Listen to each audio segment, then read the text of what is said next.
Chair Johnson. Does he know if he would count? He counts Not, He not as, doesn't he's while not, he's we have to remote. find out how many Oh, people we have to have in in the person. house. Okay. It's Okay. like, Yeah.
That's 50%.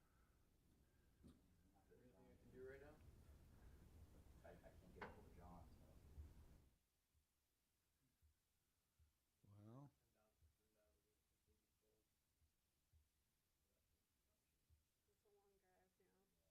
It'll be a minute. Are you sure we have Arcadia, we support Tuna, Trinidad, Blue Lake, Reedale, and the county. That's 7 voting members. 4 are present. So we do have the majority.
Yeah.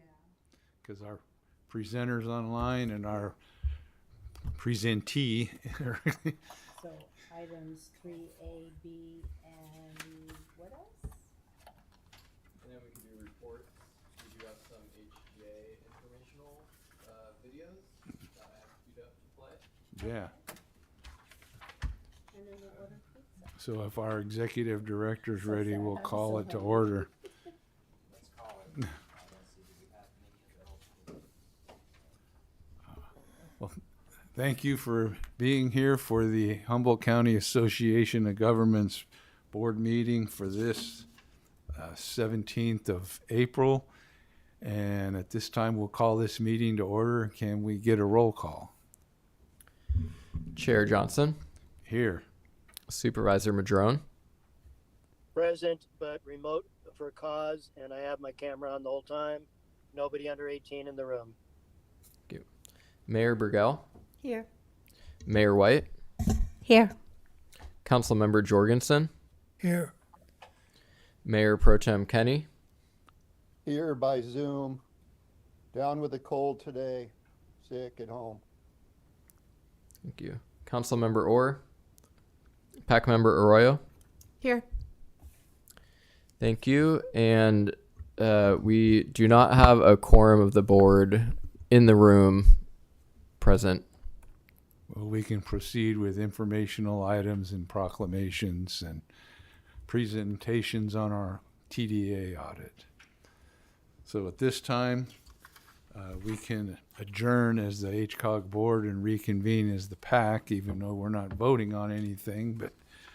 And our first item is the presentation on the TDA audit.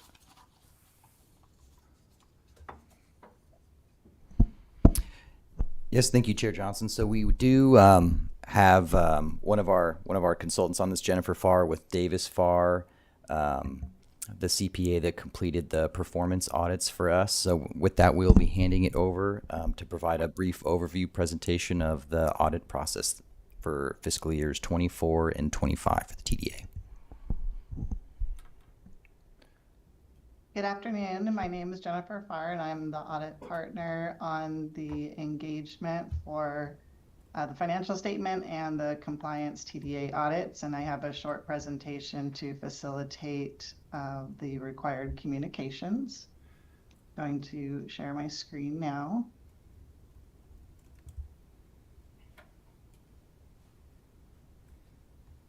So assuming you can see the screen. Wanted to start off with the scope and timing of the audit for the fiscal year ended June 30, 2025.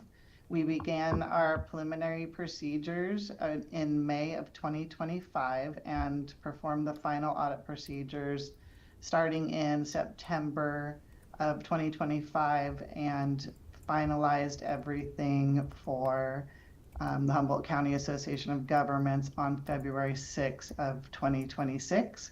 We also completed the state controller's reports for the Association of Governments and the Humboldt Transit Authority by the required deadlines. And we also completed the TDA compliance audits for all of the claimant entities, except for the Humboldt Transit Authority. That audit is still currently pending, but is very close to being completed. And that would include their financial statement audit, TDA audit, and the single audit. On the audit opinion for the Association of Governments, we issued an unmodified audit opinion, which is the highest level of opinion that you can receive. It states that the financial statements are fairly stated in all material respects. Included in our audit opinion is an emphasis of a matter paragraph, and this is for the readers to pay attention to certain information that is unusual or different from previous years.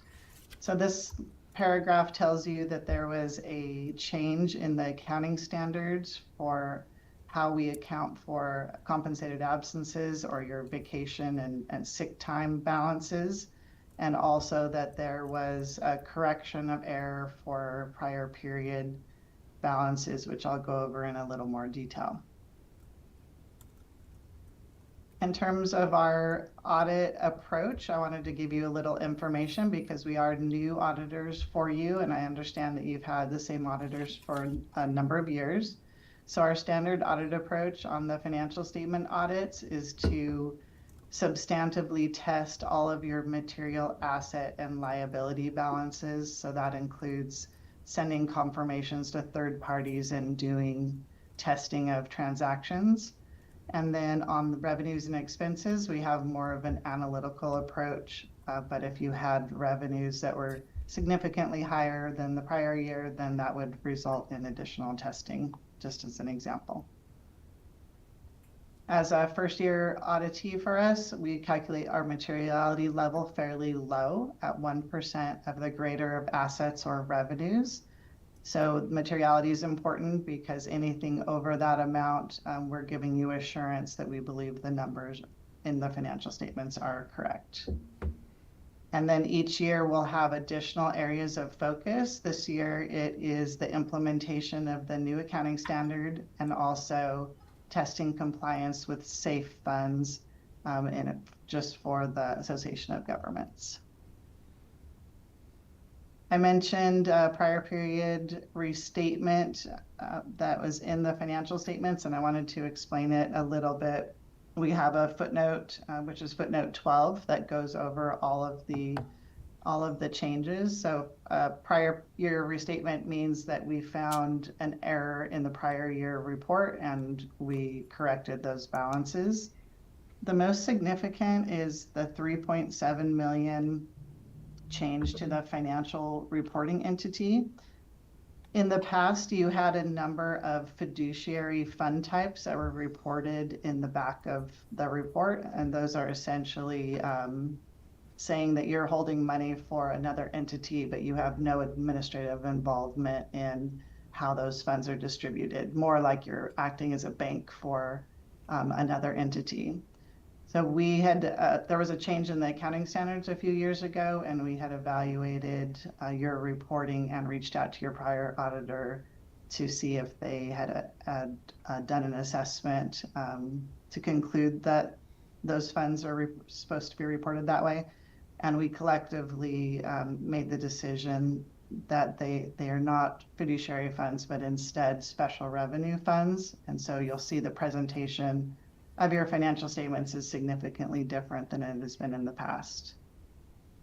Then the other significant prior year restatement is that 1.4 million balance, and that one is related to RSTP claims payable that was recorded in prior audits. The reason why we eliminated the claim is because the claim was never submitted. In the past, a liability was recorded based on the amount apportioned, not the amounts that were actually claimed. So that liability will never be paid, that claim will never be submitted, and so we corrected the balance for that amount. So now that we have done 1 year, we feel comfortable that any prior year errors that are material have been detected, and we wouldn't expect to see prior year restatements in the future. I did want to point out the net position on the left-hand side is all of the funds combined on the full accrual basis of accounting. So that includes capital assets, your pension liabilities, and your other post-employment benefit liabilities. You can see the amounts that are restricted in terms of purpose, and then there's an unrestricted deficit number.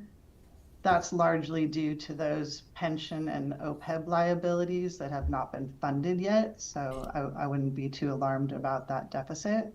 And then on the right side is the Regional Transportation Fund, or your main operating fund. And in that fund, it shows that you have an unassigned fund balance of about 660,000. So that's kind of your accumulated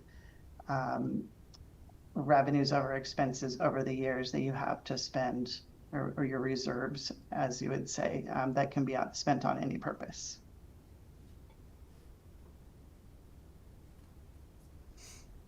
And then wanted to go over just a few more audit results. We did have an internal control recommendation related to material adjustments that were made and detected during the audit. And also anytime there's a prior period restatement, it triggers an internal control recommendation because theoretically it should have been detected in the prior year. We did not identify any material instances of noncompliance for the Humboldt County Association of Governments safe audit or any other compliance issues. On the TDA claimant audits, I've listed the different audit reports that we issued here. And for the most part, pretty clean, not very many findings. The city of Arcata did have an issue with meeting the fare box recovery ratio. The city of Trinidad had material misstatements similar to yours, and that triggered an internal control recommendation. And then we also had a prior period restatements for the county of Humboldt. And as I mentioned, the Humboldt Transit Authority audit is not yet complete. It is very close, and I anticipate it being completed within the next week or so. And that audit also has a few minor findings. You guys were perfect. And then lastly, I wanted to thank the staff for being responsive to our inquiries. When you've been with the same auditor for a number of years, it becomes very routine. So I'm sure we asked questions that were not asked before and, performed a very thorough audit. So I wanted to thank them for their time working with us through this year. We're also required to communicate to you any numbers in the financial statements that are estimates, and that would include your pension liabilities and your OPEB liabilities. They are really just estimated amounts determined by actuaries, and then we're doing procedures to ensure that those estimates are reasonable.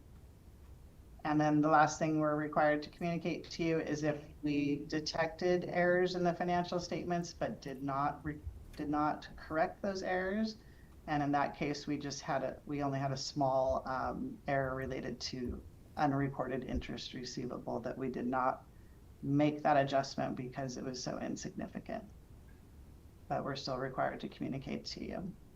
So that is all of the prepared comments that I had for the audit reports and the audit results. So I will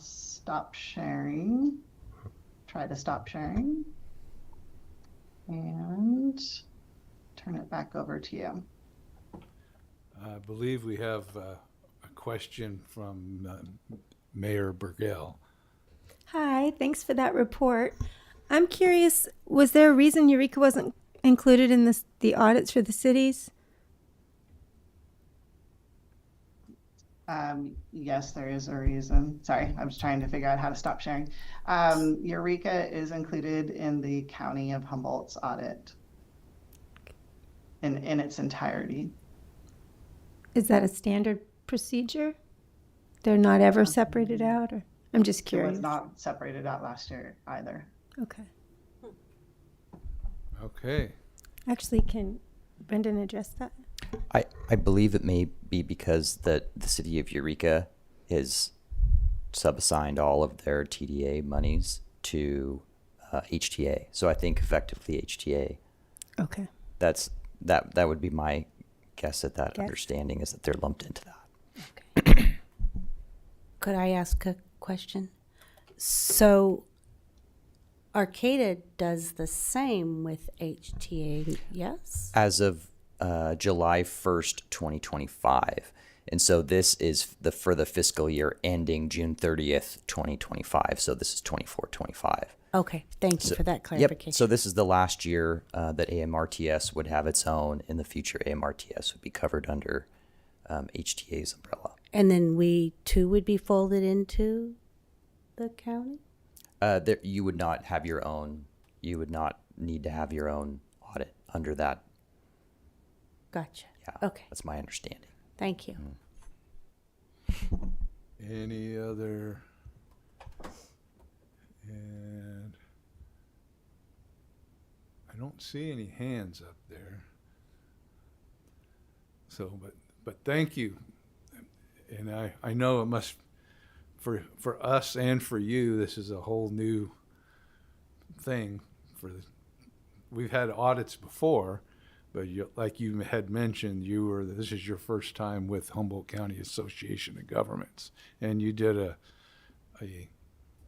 exhaustive, in-depth look at things, and spotted a couple things. So we appreciate that. And I think that's, unless you have a question for her. The only thing I'd like to add to that is to say thank you to Jennifer and their team for working with us through this process as well. And I would like to, even though Amy is not here, really commend her because she did the lion's share of this work and in working with the audit team, and also has already started to actionably work on some of the recommendations. We've had, due to our accounting methods in the past, some consistent recommendations for bookkeeping, and she really jumped in head first and is already down the road with doing some adjustments that are going to make sure that we have even cleaner, simpler audits in the future. So although she's not here with us today, wanted to throw out a tremendous amount of appreciation for her work in this process. So thank you.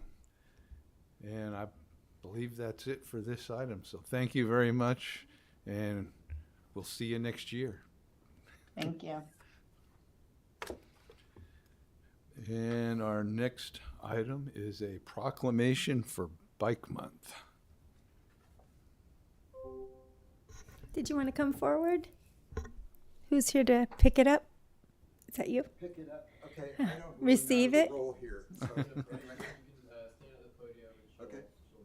And then when I'm done, you can say a few words. That would be great. Okay. Thank you. So this is the proclamation of the Humboldt County Association of Governments Board of Directors, recognizing May 2026 as Bike Month Humboldt. Whereas bicycling is part of the solution for addressing transportation needs, such as increasing mobility for youth and other people who do not drive, providing low-cost transportation options, and increasing access and connectivity while reducing traffic congestion. And whereas bicycling is an economic driver in areas with commuter or recreational bike facilities, and studies show that people spend more money overall at local businesses when they bike than when they drive.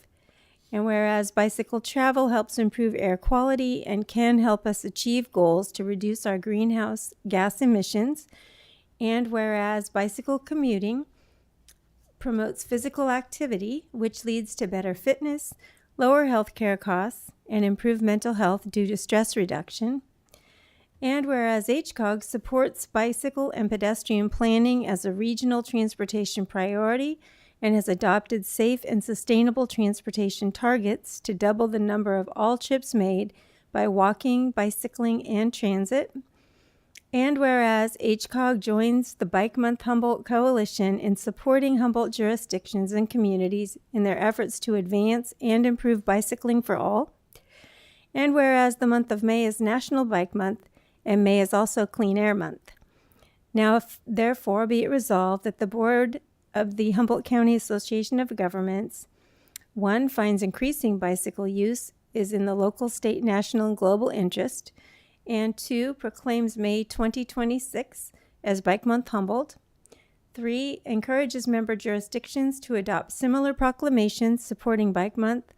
And 4, encourages residents and visitors to participate in Bike Month events and other activities that contribute to health and vitality of the community and the environment. And Mike, you need to sign it. He needs to sign it, and then I'll bring it to you. Want a photo when you bring it down here? Sure. For We can do a photo. That would be a good thing. promotional purposes. Yes, let's get a photo for promotional purposes. Well, I'm in a perfect place to take a photo of you guys. As long as you don't want the, cloud in the background. There's a seal over there too. Well positioned. All right, I'm gonna do a photo of you Oh, all yeah? here. Okay. Congratulations. Thank you. Okay. That's for you. All right, great. Okay. Thank you so much. Okay. Thank you. Now, if you Oh, sure. say a few words, that'd be excellent. Okay. Well, I'm Bruce Maxwell, and I've been a volunteer for helping put on a good bike month for the last 4 years. Every May, we start our meetings in February. and it's a great thing that HCAOG supports this, and the staff, Una and Stevie, are very creative people who help us, and they're invaluable. So thank you. Thank you.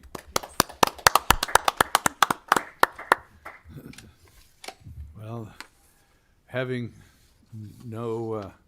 not having a quorum present and no items that we can vote on this evening, we move to staff and PAC member reports, and our first item is the executive director's report. Can I ask a quick question? Are we going to be acknowledging these two documents? We can do that during our reports. Perfect. Thank you.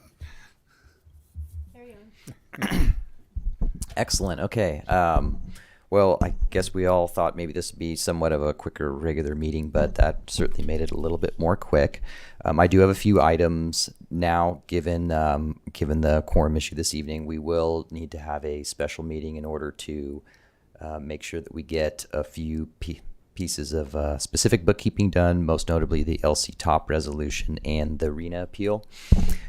So we will need to send out some queries. We'll send them out for both the week of the 20th and the 27th. I will note that we need to get the RENA decision completed before May 1st, because the due date for that would otherwise be, excuse me, May 3rd. So we will send out some information on that there. The board may have seen, I did send a follow-up from the press release that we did get from Caltrans District 1. The board members and community members may have seen that there's currently a southbound traffic shift at the Eureka Slough Bridge, and they do anticipate that being a traffic shift to single lane southbound indefinitely until they have moved through the inspection process they're moving through on that facility. They're working on that. We're in communication on that. We'll provide, excuse me, any more information as that comes forward. I'll just note also that there are a couple of larger grant applications out there right now, most notably ATP and Safe Streets and Roads for All. We staff have been engaging with several local agencies to try and partner on implementation level projects under those grant programs. Work under the 2026 Pavement Management Plan has also commenced, and on-road inspections of the Pavement Condition Index across all jurisdictions should be happening before the end of the month.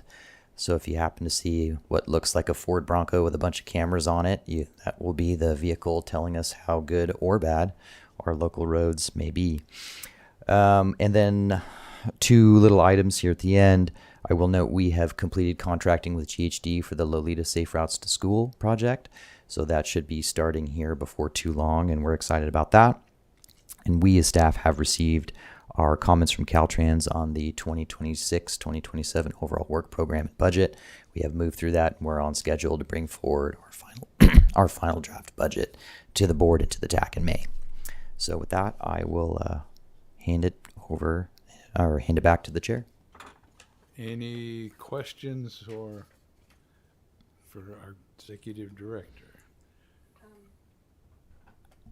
I was just curious, do you happen to know what that safe index number was for last year?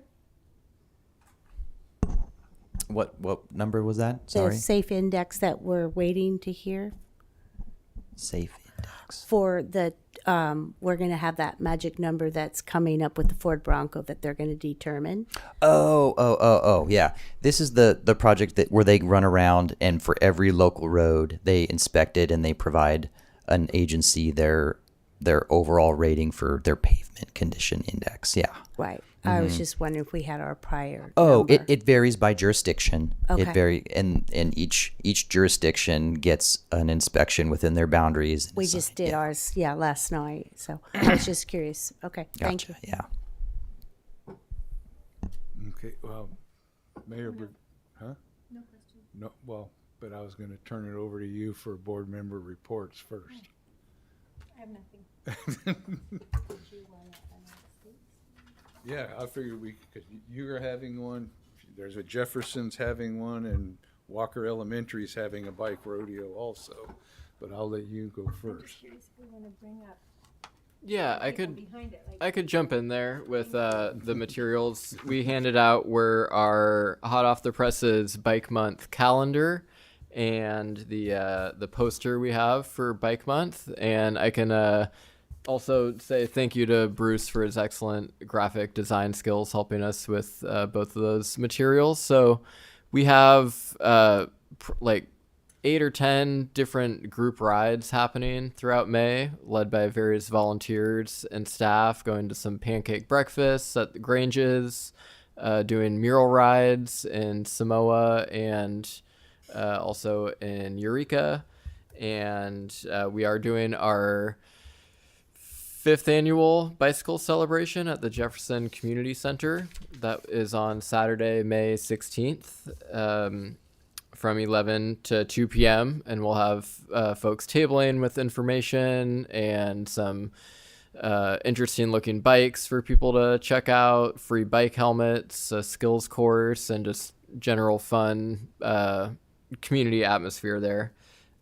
Also new this year, some folks are leading a commuter ride along the Humboldt Bay Trail. So they'll be going from Arcata to Eureka during the morning commute and then back in the evening, Wednesday through Friday. So they'll be racking up a lot of miles, and folks are welcome to join them and get into bike commuting on our Humboldt Bay Trail.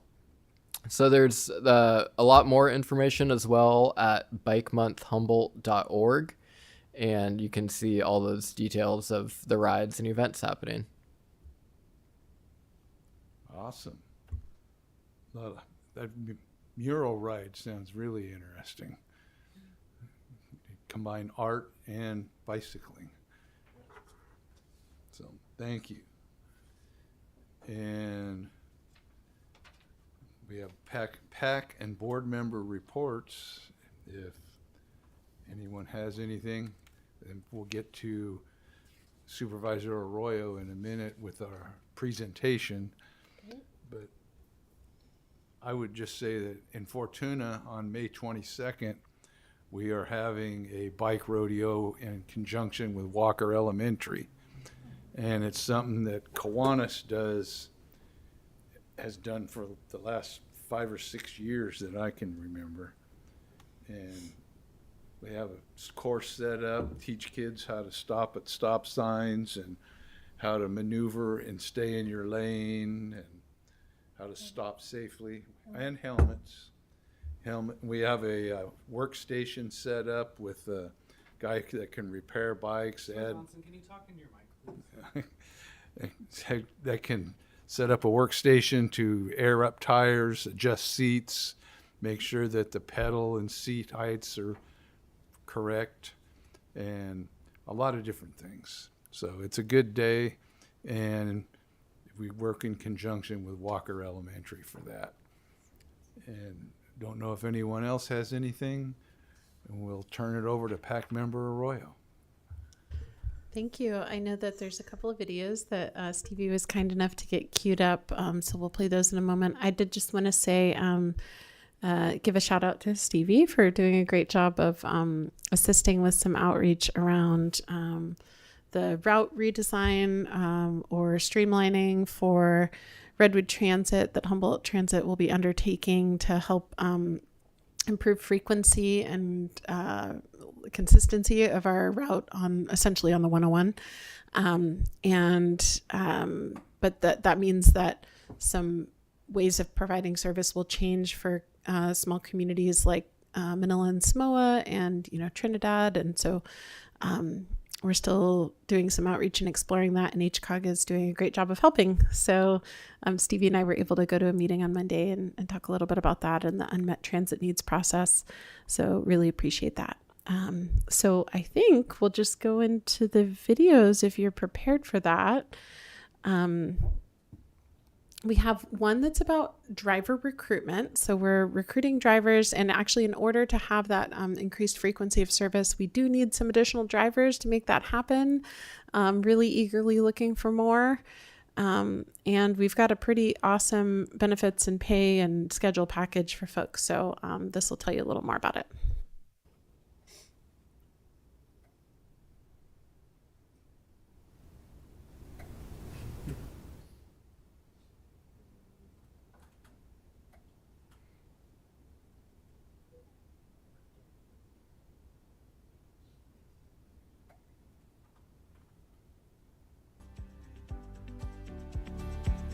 Hi, my name is Richard. I'm Alex. My name is Paris. My name is Matt. Fairly new. I've worked for HCA almost 10 years now. Oh, I've been working for HTA for about a little over 3 years now. I've been driving for HTA for a year and a half now. And before that I was driving semi-trucks. I did it for about 4 years. So I decided to make a change for myself and also for my son so I could see him more. So that's where I discovered Humboldt Transit here. I saw it as a great opportunity to grow, develop a new skill that I didn't have, and it turned out to be a great decision of mine. I basically joined Ride Humboldt because it's a very family-oriented company. I was looking for something more permanent.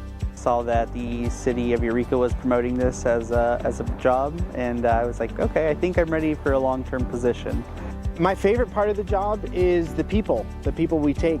I enjoy saying hi to every day. It really makes me feel like part of this community, and it's a really important thing for me. So that's my favorite thing. Great people. They're willing to help you out. I love working alongside our drivers at HTA more than anything. The benefits are really incredible.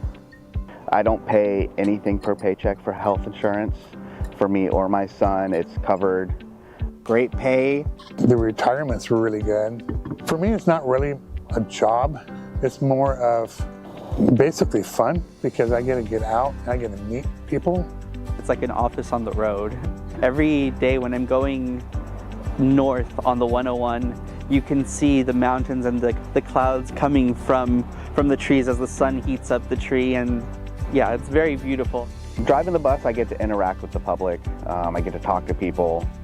Be a part of the community and help people out. Whether it's like doctor's appointments or they're going to go see family, or if they just need to go to the mall, you know, because they can't do it themselves. So it's kind of nice to be able to say like, hey, yeah, I'll get you there.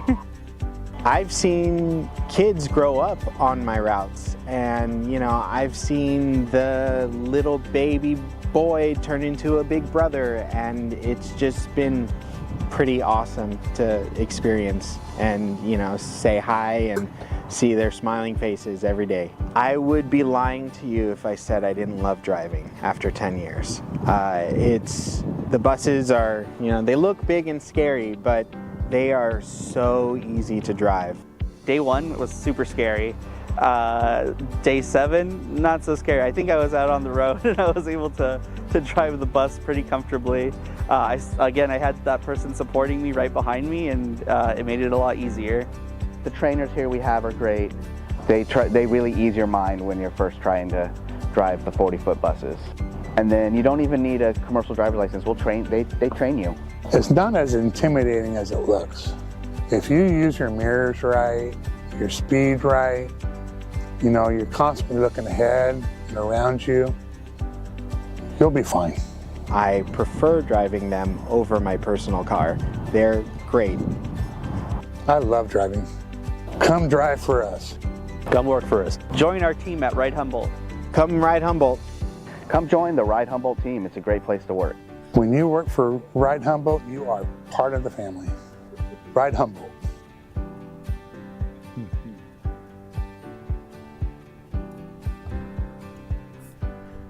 I don't know about y'all, but that makes me want to become a bus driver. I'm like, how do I do that?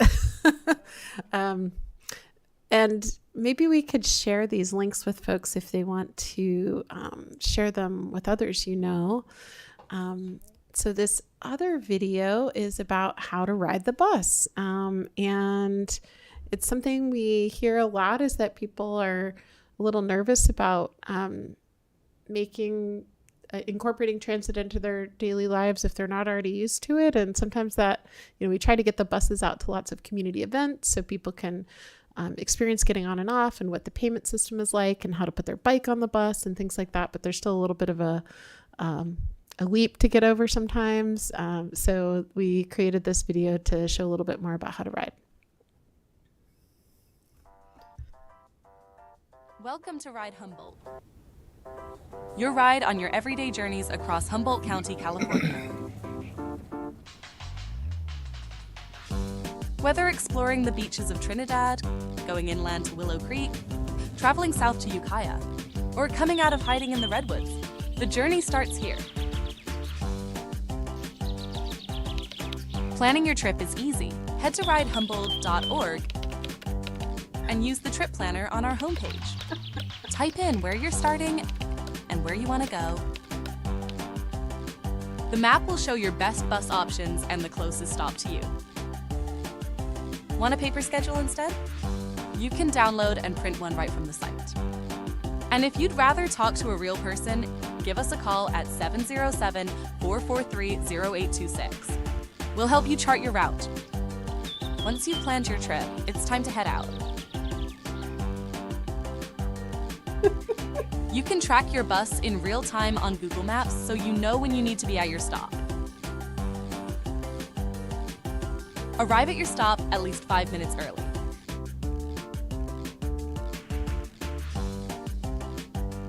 As the bus approaches, stand where the driver can see you and give a wave to signal your stop. For everyone's safety, never walk directly in front of or behind a bus. Kids 10 and older can ride on their own. Younger riders just need to bring along an adult. Before you hop on, check the sign at the front of the bus to make sure it's the route you're planning to ride. Not sure? Just ask your driver. They'll point you in the right direction. Enter through the front door, and if someone with a mobility device is boarding, let them go first. All Ride Humboldt buses have ramps for easy level boarding, so everyone can get on safely. If you need a hand, your driver's got you covered.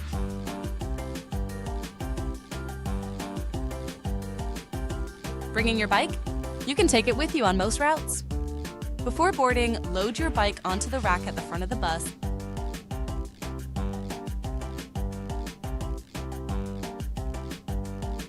and secure it with the support arm. And when you deboard, tell the driver you'll be getting your bike. And yes, your furry friends can ride too. Service animals are always welcome, as long as they're trained to assist a person with a disability. Pets can come along if they're in a secure, enclosed carrier that fits on your lap or under your seat. All animals need to be licensed, vaccinated, and under control. When you board, have your fare ready. All Ride Humboldt routes are just $2. Our fare boxes don't make change. Just be sure to bring exact change. You can also pay with Tap to Pay, transit passes, or the Token Transit app. Once you're on board, find an open seat and enjoy the ride. The seats up front may need to be raised for riders using mobility devices, so it's best to leave those open when you can. Keep your bags and belongings off other seats and the aisles clear, so everyone has space to ride comfortably. If you're standing, hold on to a bar or strap. To keep things clean and comfortable for everyone, please no eating, drinking, or playing music out loud while you ride. As you ride, keep an eye out for your stop. Not sure where you're getting off? Tell your driver where you're going, and they will make sure you get there. When your stop is next, pull the yellow cord along the window to let the driver know you'd like to get off. If you don't signal, they may keep on rolling to the next stop. When you're ready to hop off, wait until the buses come to a complete stop before standing up. Exit through the back door to keep things moving smoothly for riders getting on up front. If you brought a bike, let the driver know before stepping off so they can wait while you unload it from the rack.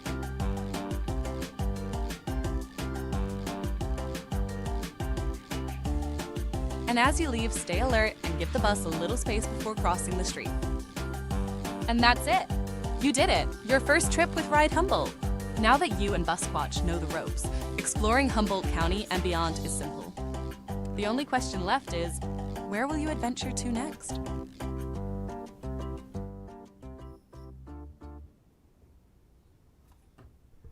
And I think that is it for my member report. Thank you so much to the HCAOG staff, and of course HTA had a big role in this, but HCAOG did too in making these happen. So big thanks. Do you know, does Ride Humboldt, I got to remember to say that. Does Ride Humboldt work with apps like One Bus Away and such as that for tracking how soon the next bus comes by? And We do have real-time apps. I know that also, I just learned that we can do that through Google Maps, which is what a lot of users use if they don't like download a special app. But we have a Rideco app, and I'm looking at Stevie like maybe Transit app. Thank you. The Transit app is one of the most prevalent, and so when you go to different communities, it's in use in a lot of other communities too. So. Okay, thank you. Yeah. Any other? Yes.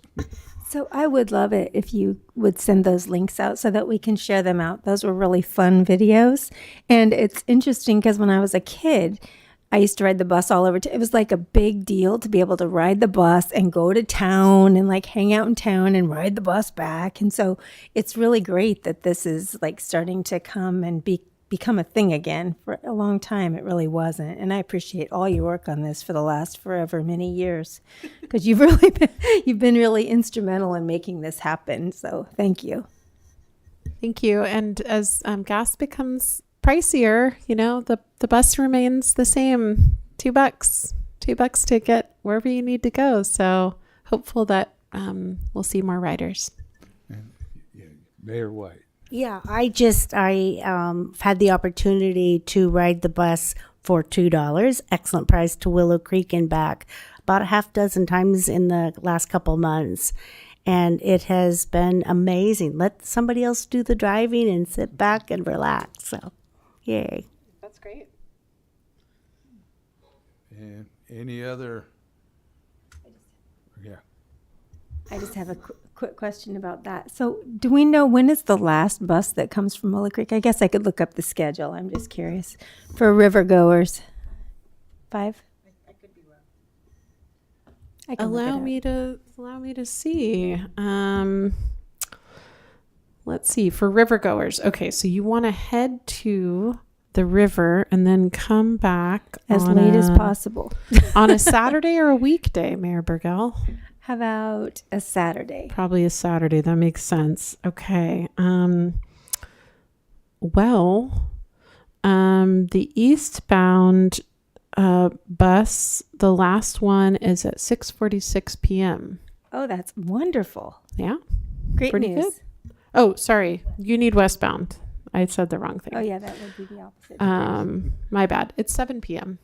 Oh, that's wonderful. So, I mean, I guess it's the same bus. They unload people and then they load them back up. So later is better. That's wonderful. 7 p.m. So you can go to the river and, enjoy the warm afternoon and then come back on Saturday. And on weekdays, the schedule's a little different. But, yeah, Saturday is when I think most folks would probably go to the river. That is great news. Yeah. Cost savings. The Willow Creek Chamber and CSD would love to promote this, I'm sure, a little more too. So we're always working with them, and the Sasquatch theme is right on point for them. Great. Well, I believe, having no closed session this evening, that we have reached the end of our meeting. And Can I do a quick plug for our bike? Yeah. I just want to do a quick plug for Arcata's Bike Rodeo, which is really focused on kids and families this year. It's 10 to 2 at Fuente Nueva School on the 30th of this month. And they'll be doing all kinds of things to include obstacle courses, helmet use, rules of the road, riding in traffic. So, yeah, hope to see y'all there. Very cool. Okay. Well, thank you all, and we are adjourned.